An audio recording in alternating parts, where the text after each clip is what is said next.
Buenos días. En esta clase vamos a hablar de fasciolosis, esquistosomosis y filariosis. Estas parasitosis tienen en común el hecho de ser transmitidas por hospederos intermediarios que, en el caso de la filariosis, son además vectores biológicos. Por otra parte, son enfermedades consideradas desatendidas, es decir, que tienen un alto impacto en países con bajo ingreso per cápita. Los objetivos de esta clase son que reconozcan la existencia y distribución de parásitos endémicos de baja prevalencia en nuestro país o exóticos. Por otra parte, que relacionen el ciclo de transmisión con las medidas profilácticas y con las condiciones ambientales que pueden originar focos o extender las áreas endémicas en nuestro país. Y por último, que comprendan la patología y los abordajes diagnósticos de estas infecciones parasitarias. Para abordar los objetivos mencionados, repasaremos los ciclos biológicos y de transmisión de fasciola hepática y esquistosoma manzoni y trataremos los ciclos biológicos y de transmisión de diversas especies de filarias. A continuación, estableceremos cuál es el área de distribución geográfica de estos parásitos y cuáles las condiciones de impacto ambiental que favorecen el desarrollo de focos endémicos.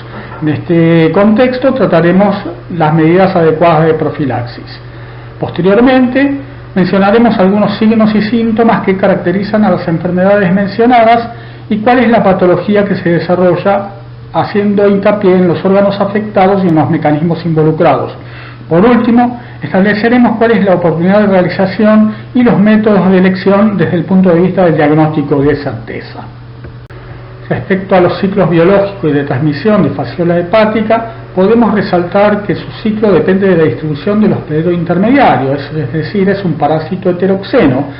El hospedero intermediario es un caracol del género Galba, del cual hay varias especies, de las cuales la especie Galba truncatula es una especie predominante. Esta parasitosis es una zoonosis rural que tiene como hospedero definitivo el ganado, siendo el humano un hospedero accidental. La distribución geográfica es cosmopolita y en nuestro país predominan las provincias del centro y noroeste. La fuente de infección es vegetación litoral o agua que contiene metacercarias y que infecta al hospedero definitivo al ser ingerida. Como puede observarse en este planisferio, el área de distribución de fasciola hepática abarca extensas regiones del mundo. Por otra parte, otra especie, fasciola gigántica, solo se encuentra limitado a África y Asia. En esta diapositiva se señalan en los mapas de Argentina los casos humanos a la izquierda y del ganado a la derecha, reportados en la Argentina y señalados por Mera y Sierra en una publicación de 2011. Como se mencionó previamente, los casos humanos se registran predominantemente en la región centro y norte de nuestro país. En esta diapositiva se señalan los factores ambientales principales asociados a la transmisión. La presencia de lagunas y arroyos de caudal bajo, así como de espejos e irrigación artificiales con desborde, favorece la presencia de reservorios y hospederos intermediarios. A esto se suma la estacionalidad de lluvias y cambios en el régimen pluvial. En el ejemplo de las diapositivas con las imágenes se refleja la presencia de un ámbito posible para la existencia de caracoles infectados en una granja recreativa del distrito de Perdriel en la provincia de Mendoza. La importancia de los cambios en el régimen pluvial y el aumento de temperatura se refleja en este diagrama que muestra que tanto el régimen pluvial como el aumento de temperatura precede al aumento del número de casos humanos observados por Mera y Sierra y publicados en 2011. Con respecto a la casuística en la Argentina, podemos ver que en el lapso de 90 años existen grandes oscilaciones. Sin embargo, estas tienen más que ver con el interés mayor o menor de la población médica en reportar los casos que en variaciones de carácter ambiental. Por otra parte, en el gráfico de barras de la derecha, podemos observar que la población predominantemente afectada es adulta joven. Teniendo en cuenta el ciclo de transmisión y la epidemiología de fasciola hepática, podemos inferir las medidas de profilaxis de la fasciolosis. En el caso de la enfermedad humana, esta consiste, en primer lugar, en evitar el consumo de vegetación litoral en áreas endémicas, ya que la misma podría contener metacercarias enquistadas. Por ejemplo, es el caso del berro silvestre o el diente de león. Por otra parte, evitar el consumo de agua en espejos o cursos de agua en áreas endémicas, ya que podría contener metacercarias en suspensión. En relación con el ganado, la primera medida es vigilancia epidemiológica. En segundo término, el tratamiento del ganado infectado y, como última medida, el decomiso del ganado infectado. Si las medidas profilácticas son inadecuadas o insuficientes, puede acontecer infección. En una etapa inicial o periodo de invasión se desarrolla leucocitosis con eosinofilia y puede ocasionalmente manifestarse fiebre. Puede también desarrollarse dolor abdominal en el cuadrante superior derecho y es habitual la hepatomegalia. Raramente se observan localizaciones ectópicas en pulmón y localización cutánea. Luego de varias semanas persiste la infección y se desarrolla el periodo de estado que está vinculado con la enfermedad crónica. En este periodo persisten la eosinofilia y la hepatomegalia y se desarrolla ictericia a predominio directo que simula un síndrome colelitiásico fundamentalmente como consecuencia de la presencia de los adultos en las vías biliares. También se desarrolla ascitis, cuyo mecanismo está vinculado con la hipertensión portal, vinculado a la fibrosis hepática y a la vasodilatación esplácnica. Paralelamente puede desarrollarse colangitis, es decir, infección de las vías biliares e inflamación de las mismas, y como última consecuencia cirrosis periportal que afecta el parénquima hepático. En esta diapositiva se ilustran casos extremos de lo que puede ser la patología por fasciola hepática. A la izquierda una imagen de una niña de 3 años con una ascitis pronunciada, a la derecha una imagen intracoledociana que sugiere fuertemente la presencia de un helminto. Claramente acá no se puede hacer diagnóstico de certeza, sino que el diagnóstico diferencial será con otras helmintosis que pueden tener esta localización ectópica, como por ejemplo el caso de Ascaris lumbricoides. Con respecto al diagnóstico, es necesario considerar, al igual que ocurre para otras patologías, la elaboración de un diagnóstico presuntivo basado en datos epidemiológicos, clínicos y de laboratorio. En el caso específico de fasciola hepática, el diagnóstico presuntivo se basa en la presencia de eosinofilia, que sin embargo es común a otras helmintosis tisulares, a atopías y linfoma de Hodgkin, por lo tanto hay que hacer diagnóstico diferencial. Algo similar ocurre con la ictericia, que puede tener como origen un síndrome obstructivo, sea por un lito o sea por la propia fasciola hepática, o daño hepático del parénquima asociada a hepatopatías biliares. La diferencia es que en el primer caso la bilirrubinemia va a ser a predominio directo, en tanto que en el segundo caso la bilirrubinemia va a ser a predominio indirecto. Con respecto a la hepatomegalia y a la ascitis, tanto la esquistosomosis como otras hepatopatías, al dañar el parénquima hepático, producir cirrosis, podrán producir este tipo de manifestaciones.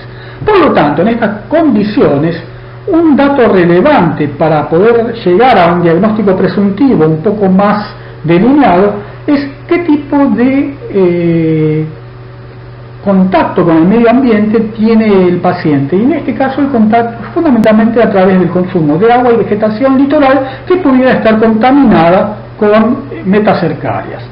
Es en este contexto que uno arrima o aborda el diagnóstico de certeza, que en primera instancia debe ser basado en la detección en suero de anticuerpos específicos mediante ELISA. Una prevención con respecto a esto es que la sola positividad serológica no alcanza para decir que el individuo tiene infección actual. Es la positividad serológica y la conversión serológica en conjunto lo que define que la infección es actual y aguda, dado que esta técnica es positiva desde el periodo de invasión, es decir, infección temprana.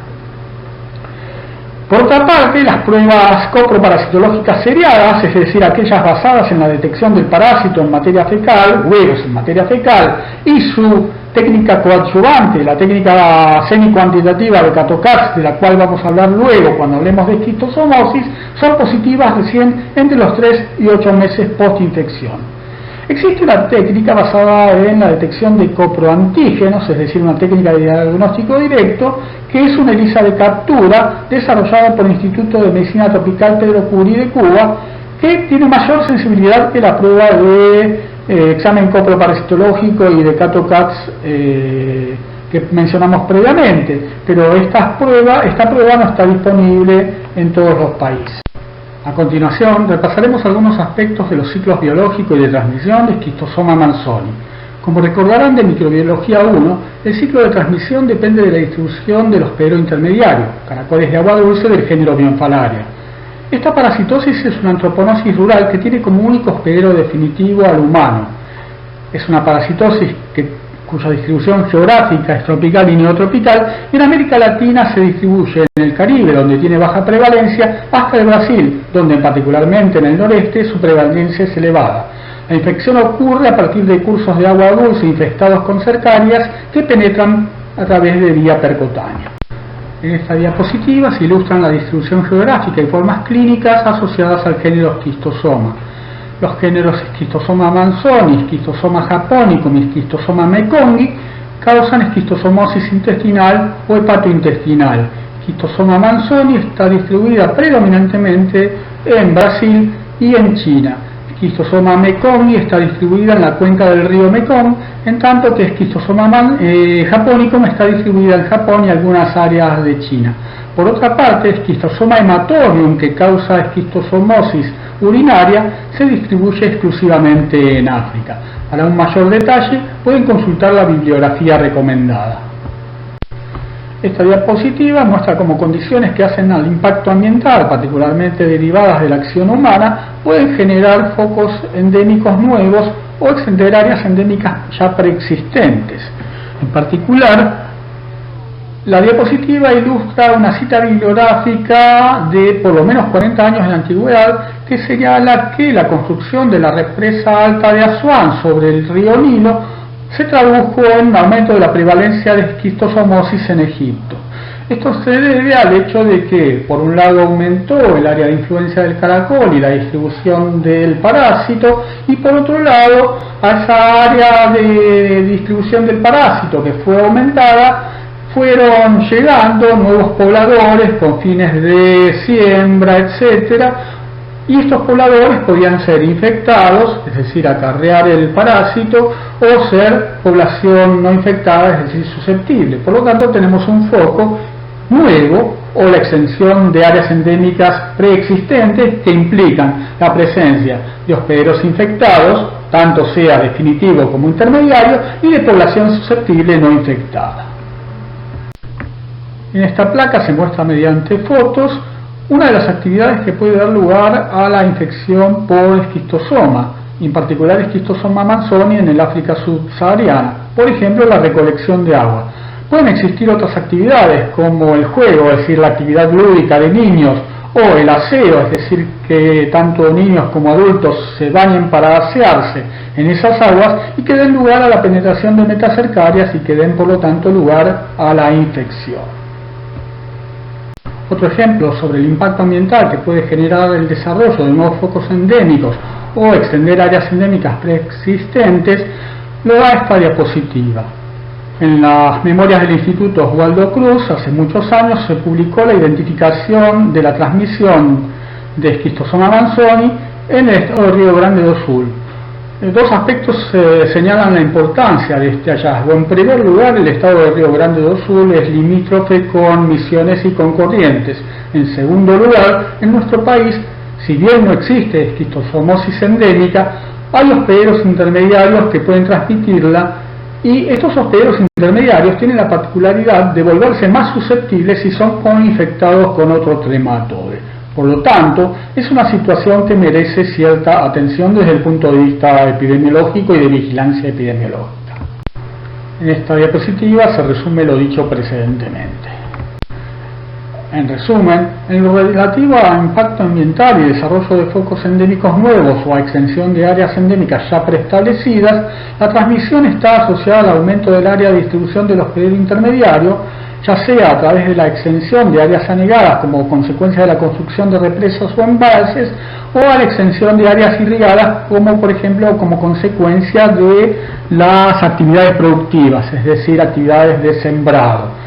Por otra parte, el fecalismo humano es fundamental para la transmisión de esta parasitosis, dado que el humano es el único hospedero definitivo y la transmisión ocurre por fecalismo, como ustedes habrán visto ya en Microbiología 1. Por lo tanto, la carencia de redes cloacales o el uso de agua para recolección de agua de bebida, higiene o recreación constituyen alternativas para la transmisión.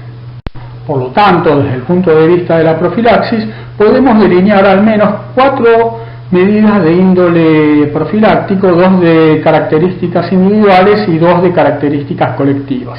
Las 2 primeras son evitar el fecalismo humano, ya que la transmisión es por vía fecal, y la segunda es evitar el contacto con cursos de agua en áreas de transmisión efectiva.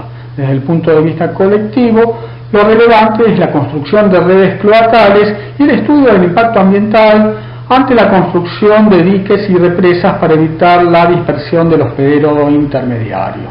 Si las medidas profilácticas son inexistentes o inefectivas, puede tener lugar la infección. Esta se caracteriza, en términos generales, en la formación de granulomas periovales, que primero constituyen trombos periovales en el sistema porta para luego dar lugar al desarrollo de granulomas a nivel del parénquima hepático, que son mediados por linfocitos T cooperadores de tipo 1 o de tipo 2, como ya vimos en microbiología 1. La enfermedad cursa en primera instancia con el desarrollo de dermatitis cercariana, que puede ser leve o moderada, asociada a la penetración de las metacercarias a través de la piel. A continuación, luego que los adultos se han desarrollado en las vénulas mesentéricas inferiores, ocurre una enfermedad de etiología inmunopatológica, es decir, los huevos dan lugar al desarrollo de granulomas, sea en la pared intestinal o en el parénquima. La patología aguda, también conocida como fiebre de Katayama, debuta aproximadamente a la 5ª semana postinfección con urticaria generalizada y formación de granulomas periovales en hígado y pared intestinal. Es esta última situación la que da lugar a la formación de deposiciones con sangre, moco y material necrótico, como consecuencia de la lesión de la pared intestinal. Por otra parte, en esta parasitosis se observa eosinofilia periférica, al igual que ocurre en otras helmintosis tisulares. Dado que esta parasitosis tiene una base claramente inmunológica en la que linfocitos T cooperadores de tipo 1 como de tipo 2 reaccionan frente a antígenos solubles del huevo, y el hecho de que estos antígenos solubles del huevo persisten en circulación, eventualmente en bajas concentraciones, también se forman anticuerpos. Estos anticuerpos, junto con el antígeno, forman complejos, y estos complejos inmunes dan lugar a que la patología mimetice la enfermedad del suero. Independientemente de esto, en algunos casos la enfermedad o la etapa aguda puede ser asintomática. Previamente mencionamos que la distribución geográfica estaba asociada a distintas formas clínicas. Desde el punto de vista de la enfermedad crónica, la enfermedad crónica intestinal está asociada a la formación de granulomas periovales en intestino grueso, se manifiesta luego de varios años de primoinfección. Está asociada a la trombosis de venas y vénulas mesentéricas en el colon, por ejemplo las vénulas hemorroidales y venas hemorroidales, y causa en definitiva fibrosis colónica. Una forma más grave de la enfermedad crónica es la esquistosomosis hepatoesplénica, asociada a la formación de granulomas periovales en hígado vaso y eventualmente en pulmón. Se manifiesta luego de varios años de primoinfección y se caracteriza por hepatoesplenomegalia, fibrosis periportal y hepática, que eventualmente llevan a la hipertensión portal.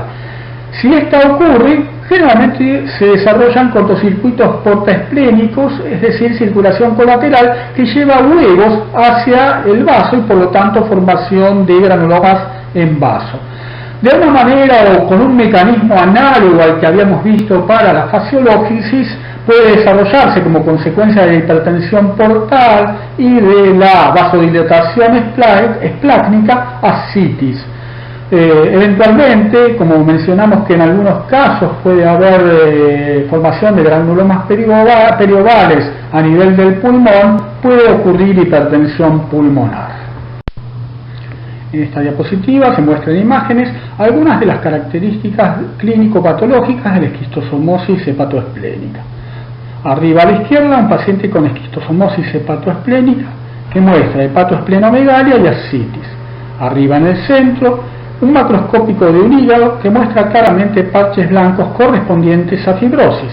Por otra parte, a la derecha, un corte histológico del hígado tenido con hematoxilina eosina que muestra fibrosis periportal o en vástago de pipa. Por último, abajo, se muestra un corte teñido con tricrómico de Mason que muestra áreas verdes de fibrosis que rodean vasos sanguíneos y un ducto biliar.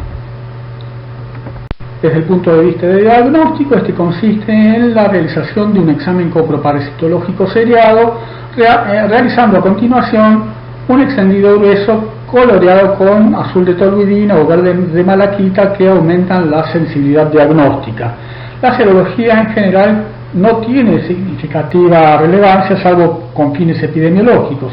Esto es así porque la mayor parte de los pacientes manifiestan clínica severa en el caso de la enfermedad crónica, por lo tanto ya cuando pasó la conversión serológica, y en ese caso es difícil discriminar entre infección pasada e infección presente. Abajo a la izquierda se observa la morfología de un huevo de esquistosoma manzoni con una espícula lateral. Este huevo es excretado con materia fecal, al igual que ocurre con el caso de esquistosoma japonicum. Por otra parte, a la derecha observamos un huevo de esquistosoma hematobium con una espícula apical que es excretado por orina. Esta diapositiva ilustra en imágenes y mediante un esquema a la derecha el método semi-cuantitativo de Kato-Katz, que permite hacer una evaluación de la carga parasitaria a lo largo del tratamiento de la infección. Es de esperar que, si el tratamiento es efectivo, la carga parasitaria vaya reduciéndose y sea concordante esta reducción con serología como método de tamizaje, que debería mostrar una reducción progresiva del título de anticuerpos específicos. Para más detalles, los remito al libro de referencia que es el Botello y Restrepo de Parasitosis Humanas. En esta última parte de la clase vamos a hablar de las filarias, que, como mencioné al principio, son nematodes transmitidos por vectores biológicos. En esta diapositiva se muestran cuáles son las especies involucradas, las enfermedades relacionadas con la infección y cuáles son los vectores biológicos que las transmiten. Esta diapositiva muestra los esquemas de los ciclos biológicos de Buchereria bancrofti y Onchocerca volvulus. El ciclo comienza cuando el vector biológico inocula larvas de tercer estadio, que son las larvas infectantes. Estas larvas de tercer estadio, en el caso de Buchereria, llegan hasta los ganglios linfáticos y desarrollan adultos macho y hembra que depositan en sangre periférica microfilarias. Estas microfilarias eventualmente serán succionadas por el insecto vector y en este insecto vector se desarrollará parte del ciclo biológico, un desarrollo de larvas 1 a larvas 3 hasta que la larva 3 vuelve a cerrar el ciclo. Por otra parte, en el caso de Onchocerca volvulus, el sitio de localización definitiva de los adultos es en general el tejido subcutáneo. Por lo demás, el ciclo es muy similar, en el sentido de que existen microfilarias que son succionadas a partir del tejido subcutáneo o de circulación eventualmente, y el vector biológico, luego de ciertas etapas de desarrollo, vuelve a inocularlas en un hospedero susceptible. Algo análogo ocurre con Manzonella orsardi, también conocida, por lo menos en nuestro país, como Filaria tucumana, ya que, entre otras regiones, abarca Tucumán.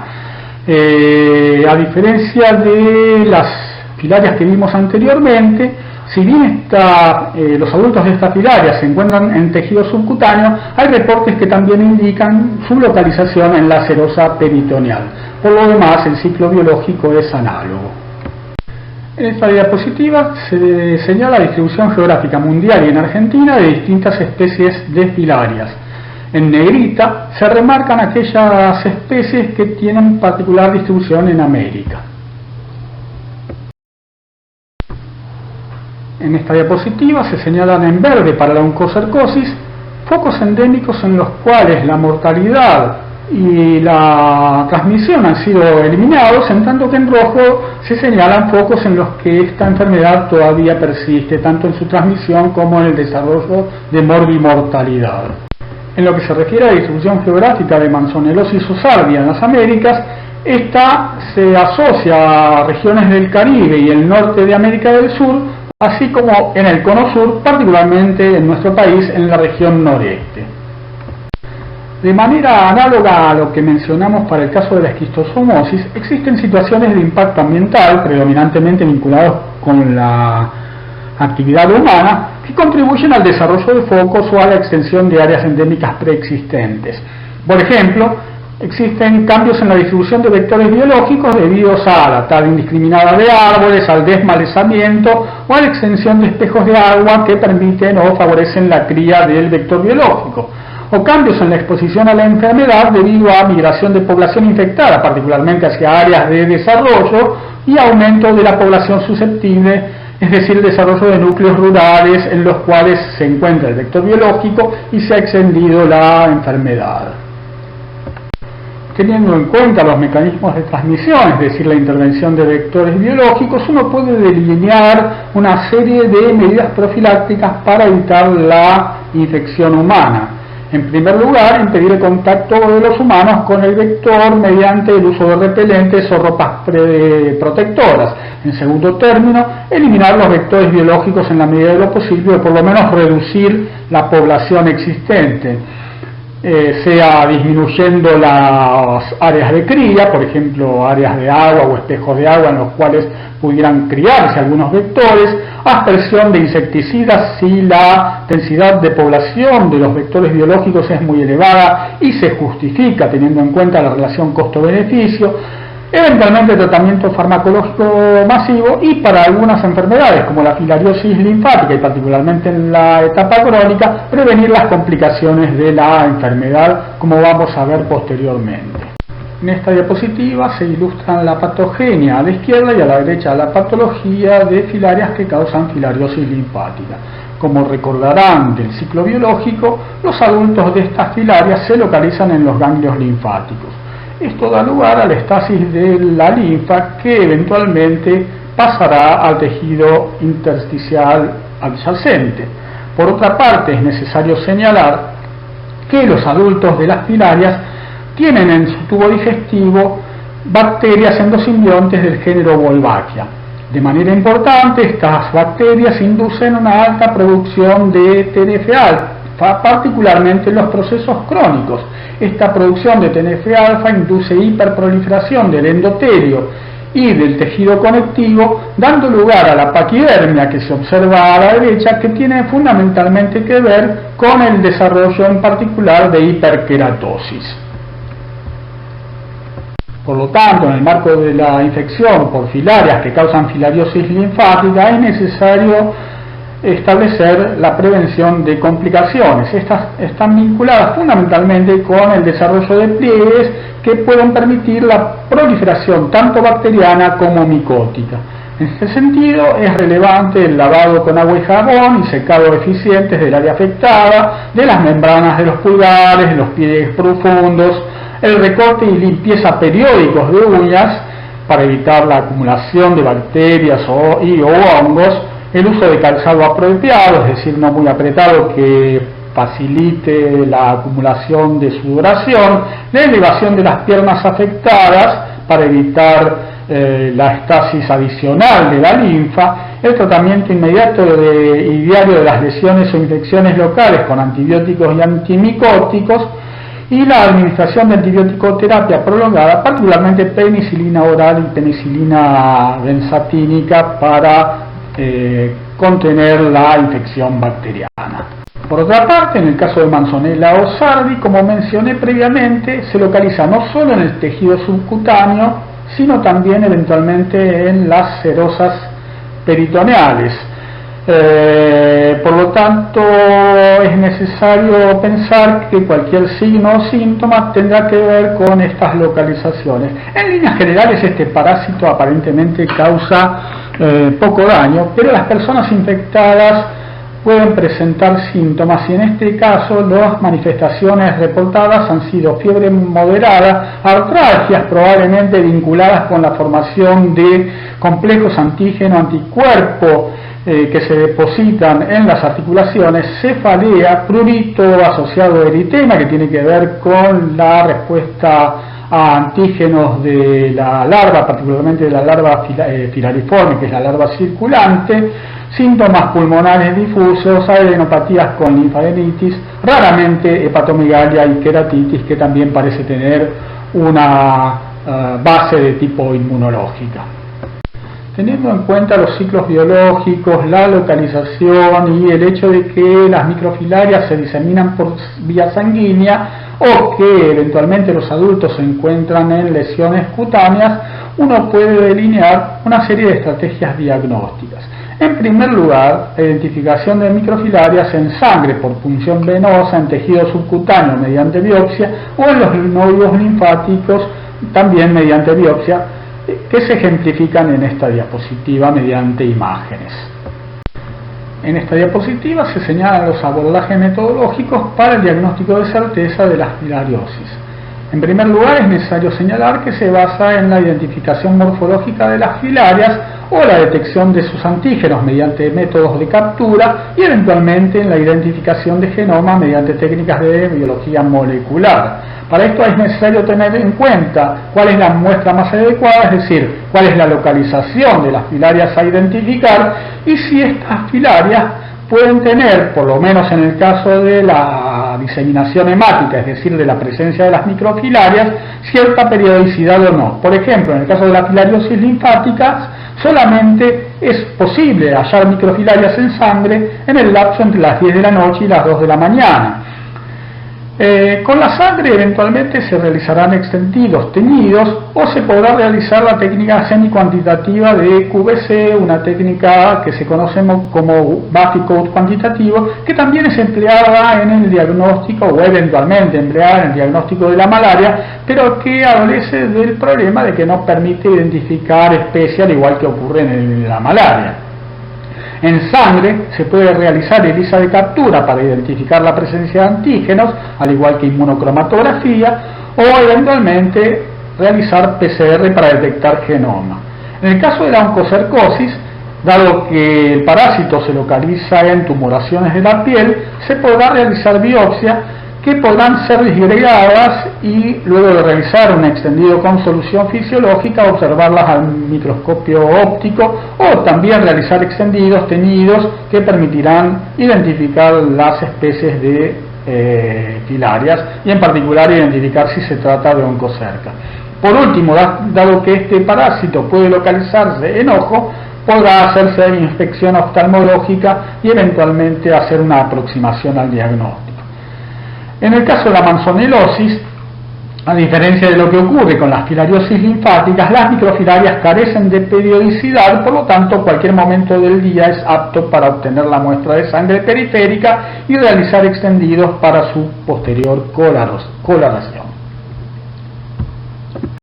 Por último, esta diapositiva resume y vierte algunas conclusiones que les dejo para su análisis. Muchas gracias por su atención.